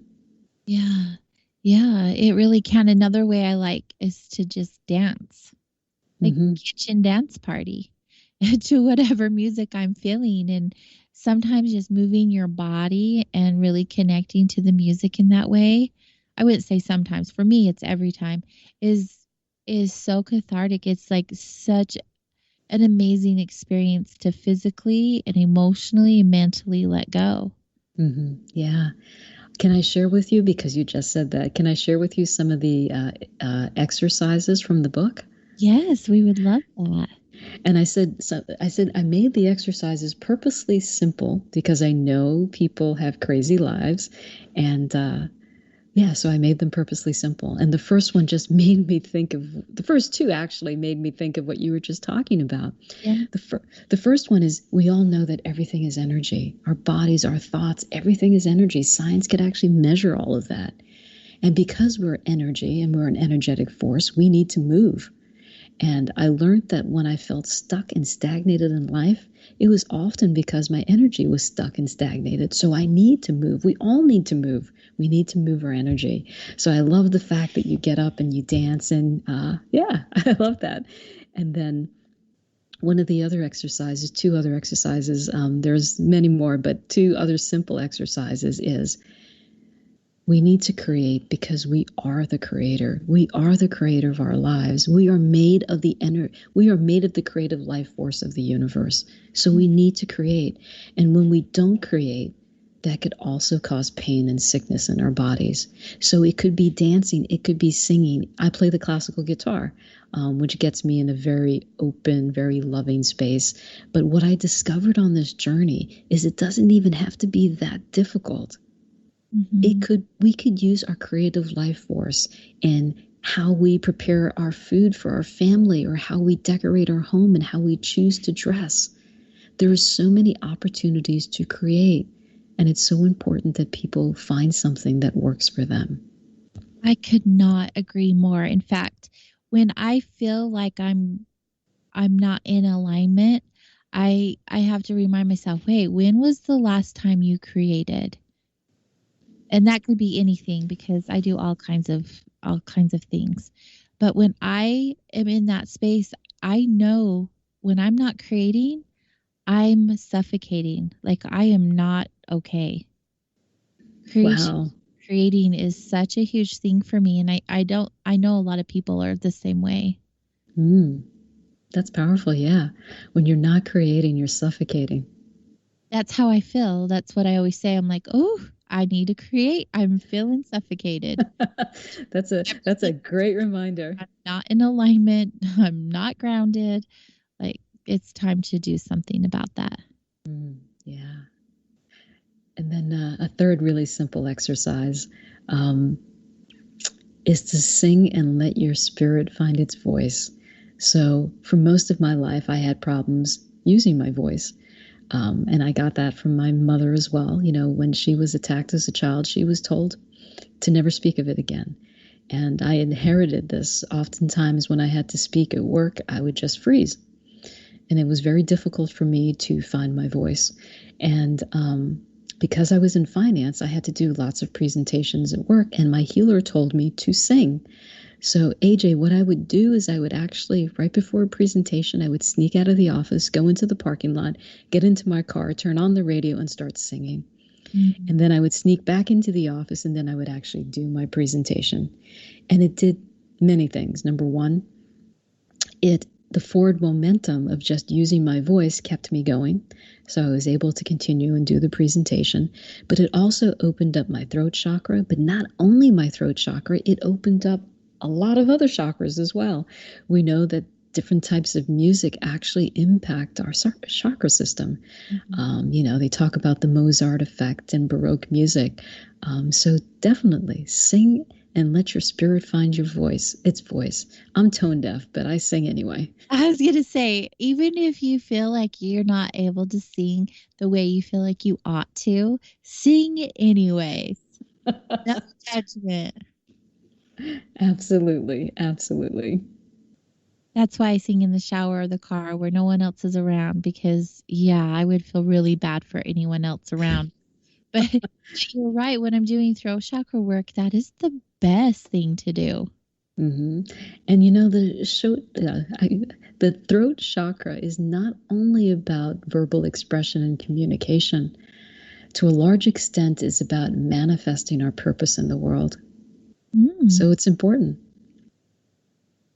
I mean, I had no idea that was part of it, but it makes sense. Yeah. I'd love to share some more with you. I was going to ask you, do you have any more? Because these are so good. Well, those are exercises. I was going to share stories, trying to mix it up here. All of it. It's all good. I'm just really enjoying our time together. So, you know, we were talking about stories before, and I know that people often have questions saying, what does that mean? So when something happens, I can't tell my friends.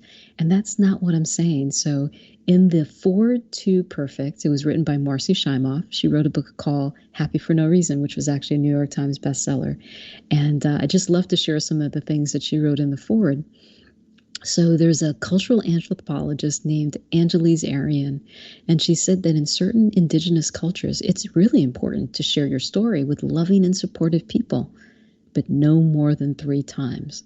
If you share your story more than 3 times, they literally take you and hang you over a cliff until you're willing to let go of the story and see the wisdom in the experience. So I'm just sharing that with you in case your listeners need a visual or some incentive for letting go of their stories that they find themselves habitually saying over and over again. How do you think we get into those patterns of sharing our story? I think, you know, a large part of it is when we tell our story, what happens? Oftentimes we get people, I'm so sorry, what can I do? They're showering you with so much attention, oftentimes love. And we get addicted to that. And oftentimes when we say it over and over, we actually start to believe the stories. Yeah, that's very true. I used to be a really good storyteller. No, not all stories are bad. Right. But I mean, the narrative isn't there any longer after the healing's been done. Like it happened. It doesn't matter anymore. It's like, it's over. Right, and that's great. Isn't it neat though, just to like let go of some stories? Yeah, it is. So good. And, we were talking about Marcy and her book, Happy for No Reason. And some of the things that are so important that she talked about was that there's a happiness set point. That's our learned tendency to hover around a certain level of happiness. It's almost like when you get on a scale, not during COVID-19, okay? Because COVID-19 is a little different. But when you normally get on a scale, you kind of tend to hover around a certain weight. Fluctuates between 5 and 10 pounds typically. But a happiness set point is similar. It's almost like a furnace, like a thermostat that keeps you hovering around a certain level of happiness. And they've actually shown with lottery winners as well as paraplegics, a year after the event happens, these individuals typically return to the same level of happiness, to the same happiness set point. And your happiness set point, 50% of it is actually genetic. 10% is actually your external circumstances, like your level of wealth, your marital status, your level of income, etc. And then 40% is based on your habitual thoughts, stories, labels, and judgments, right?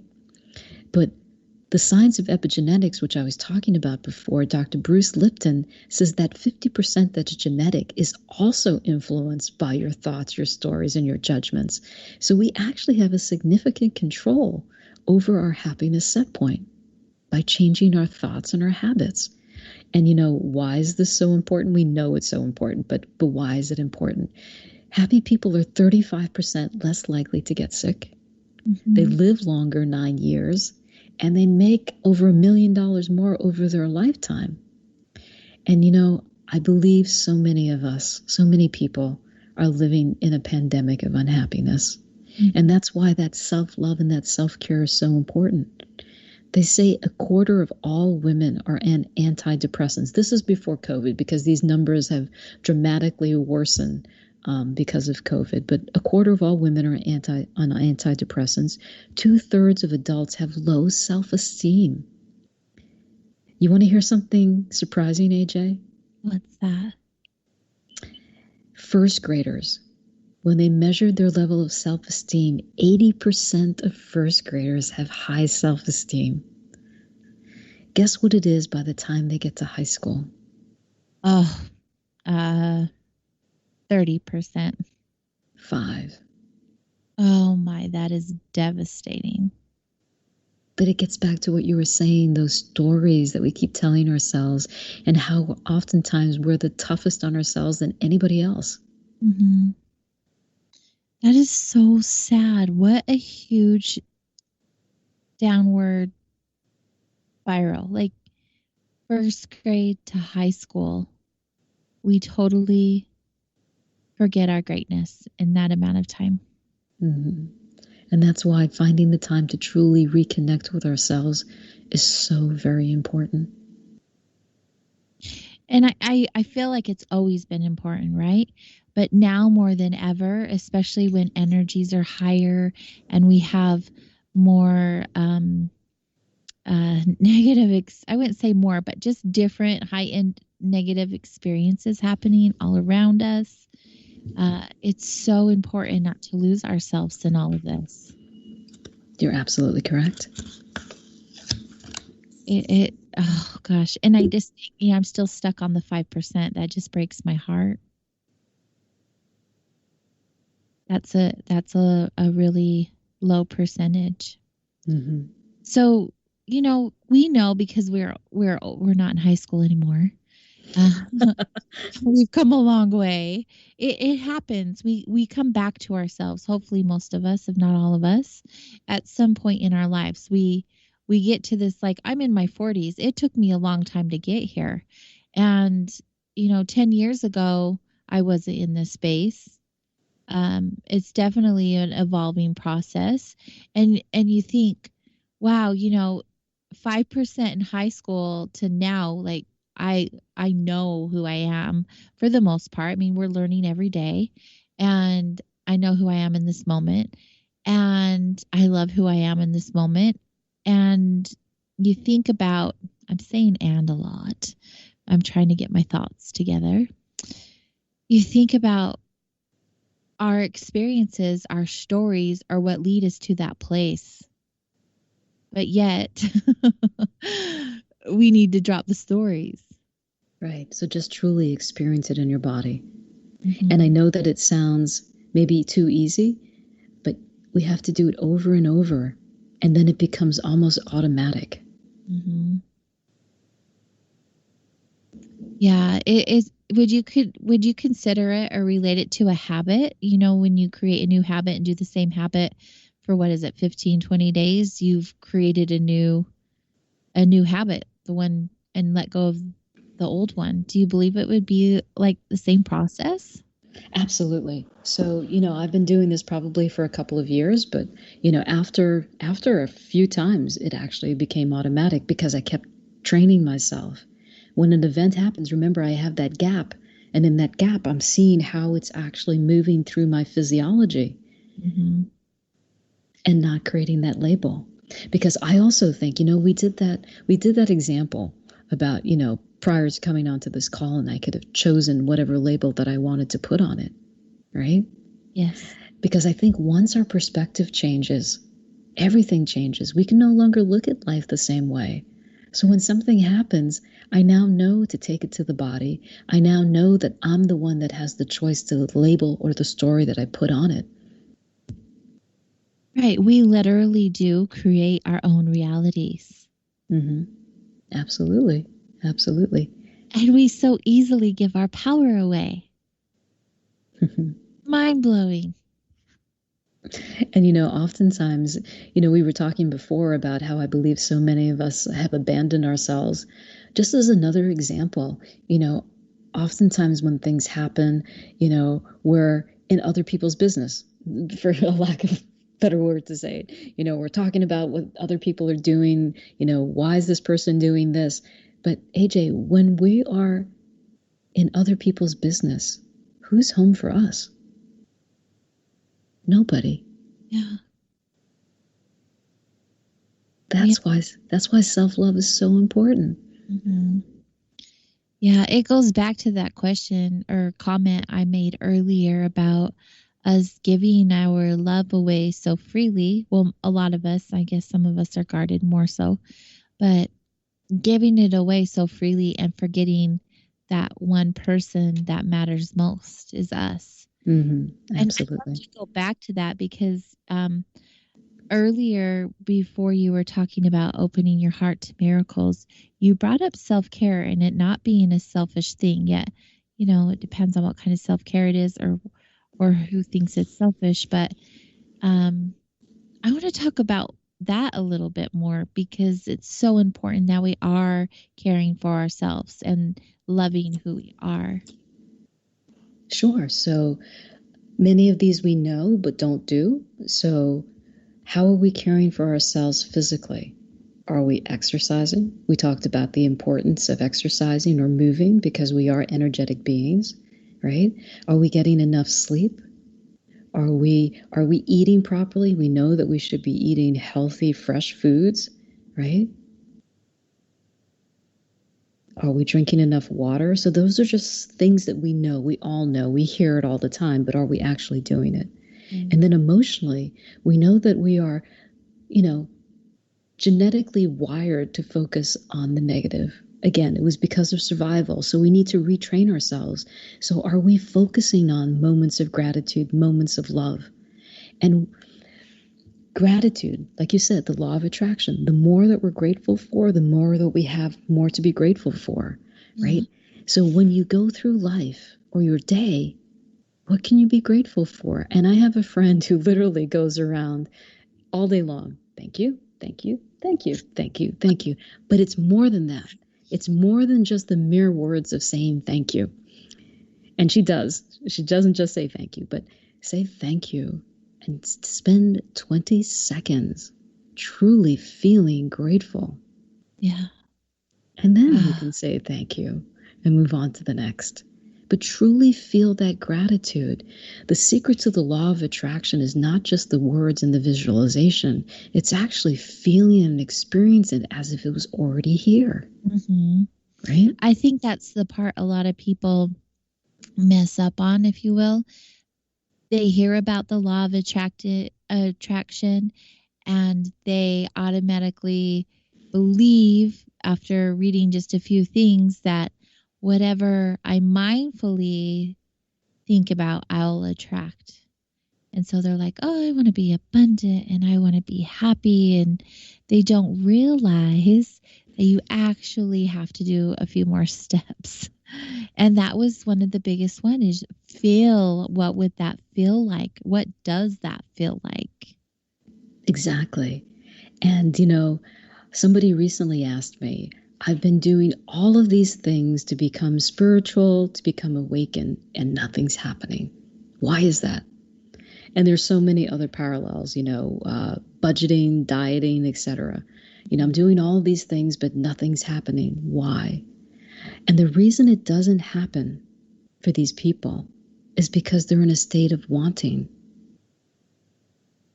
Yeah, it's a different vibration. Exactly. They need to be in the vibration of already having it, not wanting it. So, I'm a finance geek. I'm an accounting geek. So, of course, I did budgets all my life, right? And then I wondered why I didn't have extra money. It's because the act of budgeting, and this is for me, everybody's different. The act of budgeting was triggering in me a lack, a sense of lack, a vibration of lack. And that's why the abundance didn't come in. And then when I stopped doing budgets and focused on fun ways to save or grow my money, then it started to come so much more easily. So we have to get away from the vibration of wanting or the vibration of lack and become in the vibration of already having it. Mm-hmm. That's the thing with vision boards. And I know it's getting close to the new year and everyone's like, I'm going to make a new vision board. And they put a lot of the things from this year onto the next year because they didn't happen.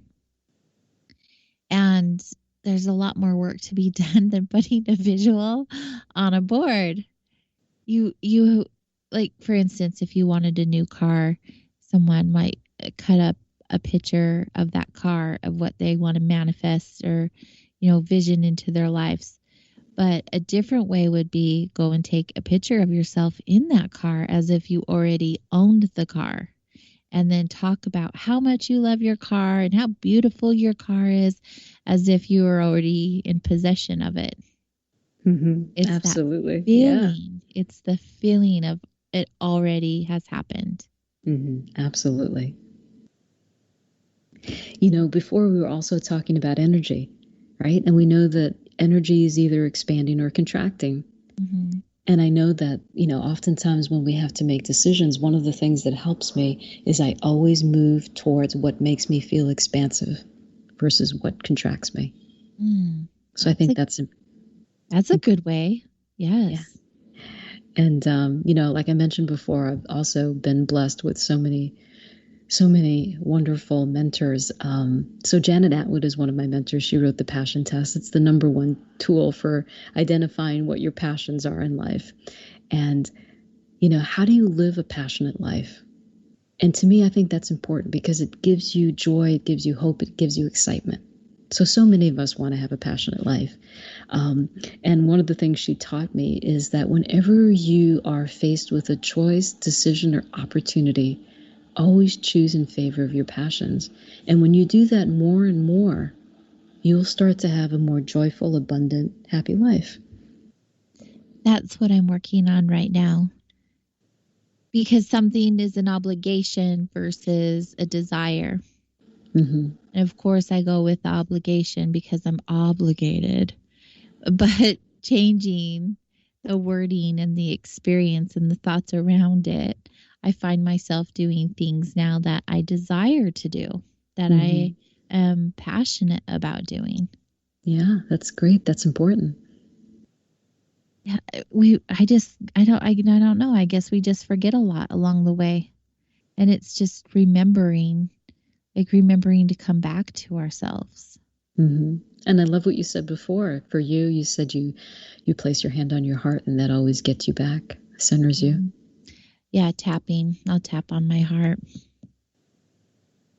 Or other places. I really love the practice of tapping. Mm-hmm. Since we're sharing, so I'm an energy codes facilitator, so I could teach you something else to Ooh, basically just center yourself. yes.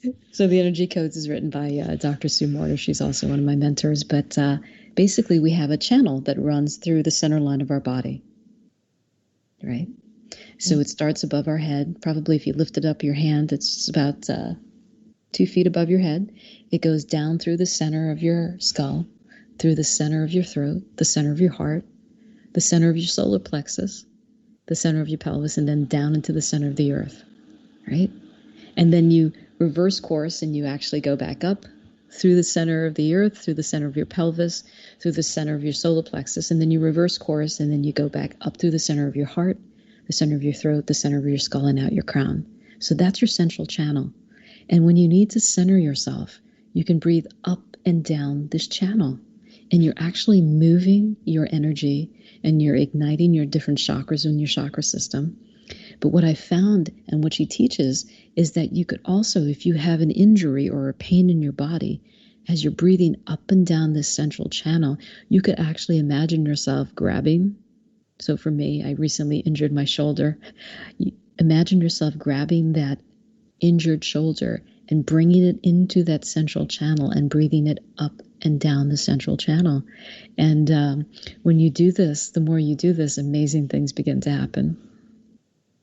How does that shift in your body? Like, how does that work? Because we are energy. Yes. And it moves the energy through our different chakra systems. And a chakra is basically like a wheel, right? Yeah. It gets those chakra systems moving and ignited.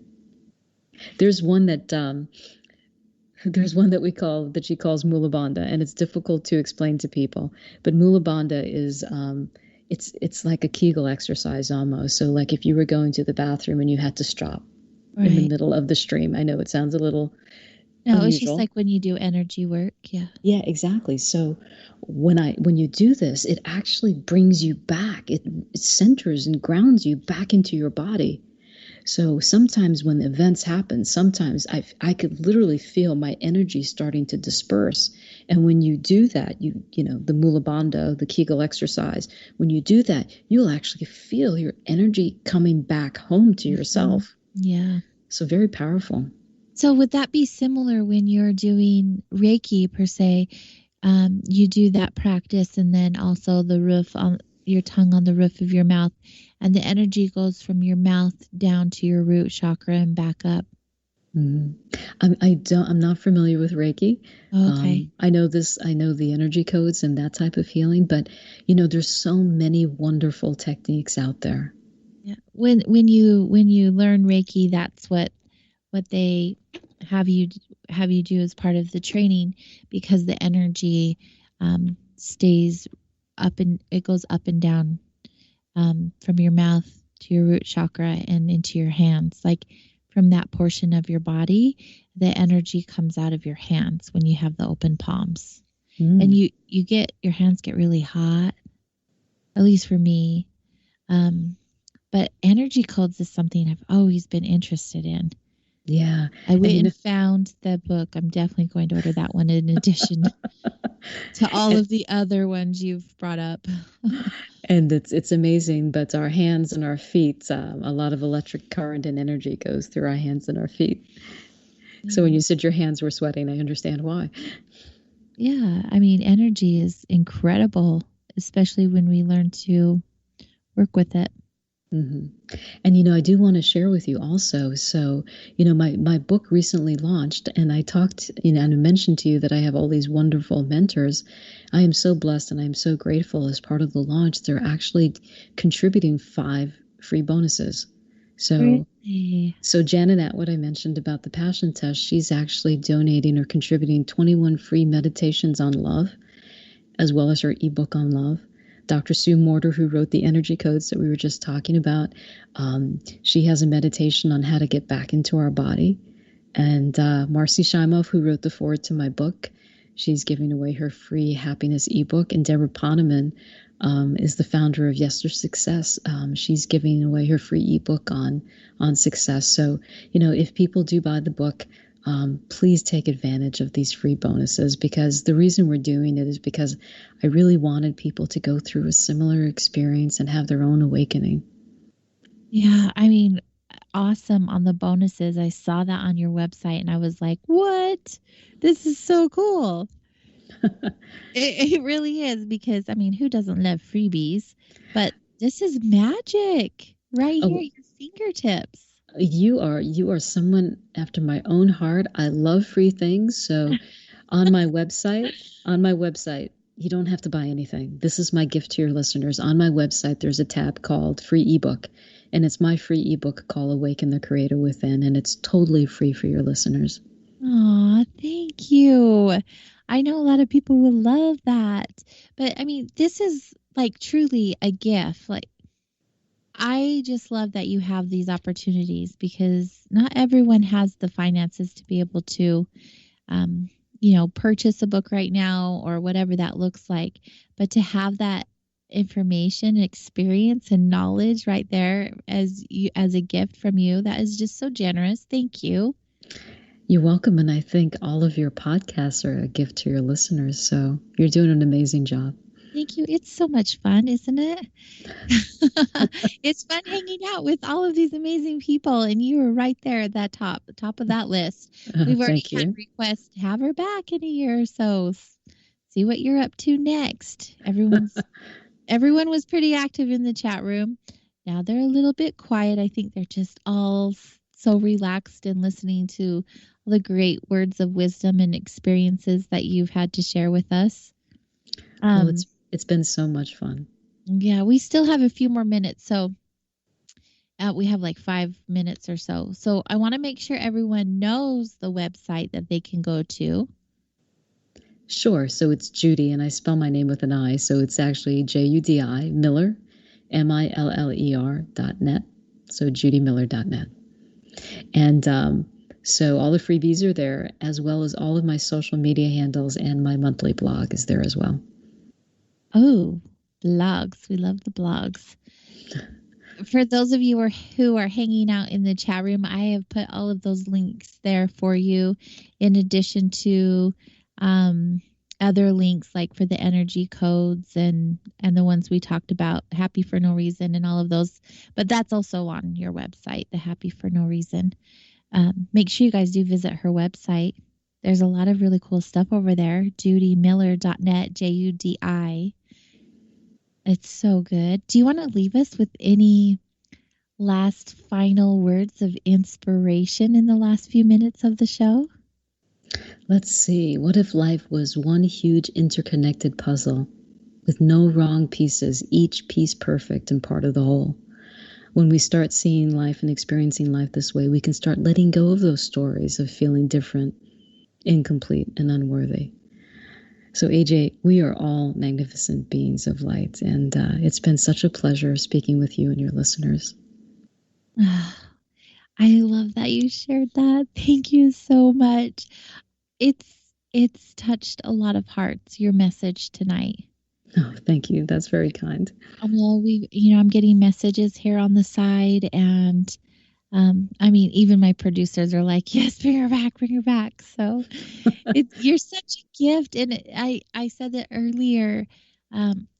Having the courage to share your story and time with us is such a beautiful thing that you are doing. So first, thank you for being courageous and being vulnerable to us and to the world in sharing your truth and your experiences. I know it's not always easy. No, you've done a fantastic job. It's been an honor. Thank you so much. Thank you. Again, everyone, I want to make sure that you go over to Judi Miller's site. It's judimiller.net, JUDIMILLER. And there, like she said, she has a free ebook for you, Awaken the Creator Within, 8 Easy Ways to Open Your Heart and Live with Joy. Doesn't that feel so good? And of course, you guys can also purchase her book, the one that we've been talking about all night. It's called Perfect, A Path to Love, forgiveness and transformation. Judi, where can they buy that book? If they go to my website, it takes them directly to Amazon. And the only reason I send them there is so they don't miss the 5 free bonuses. But they can actually order it anywhere. But Amazon is the easiest for me. Okay, wonderful. Well, we're all very familiar with the Amazon. But awesome. Great. So you guys go on over to Amazon and purchase the book, because you already know from the time we've spent with Judi, it's a goodie. It is so good. Before we end tonight, I have a few moments. So I am being called to share with you guys.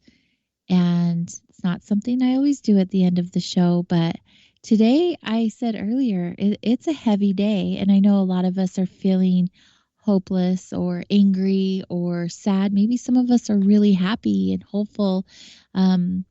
A lot of things are going to shift in our reality. And I hope that no matter what side you're on, you remember that we are all here to love one another and to help each other home. And I hope that through all of these experiences, that you don't lose the sight of the bigger picture. It's easy to shed darkness and point fingers and place blame, but I hope that we can all go within, just like we've learned tonight, and really connect to ourselves and share that light and love we have inside of ourselves, with not just ourselves, but with each other.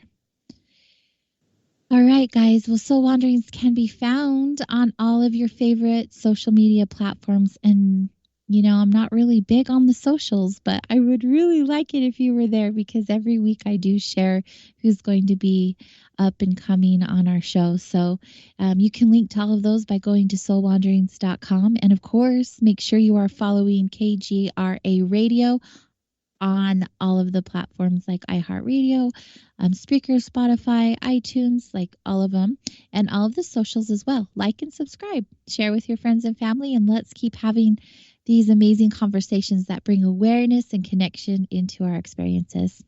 Thank you for being here with us tonight. Good night, Wanderers.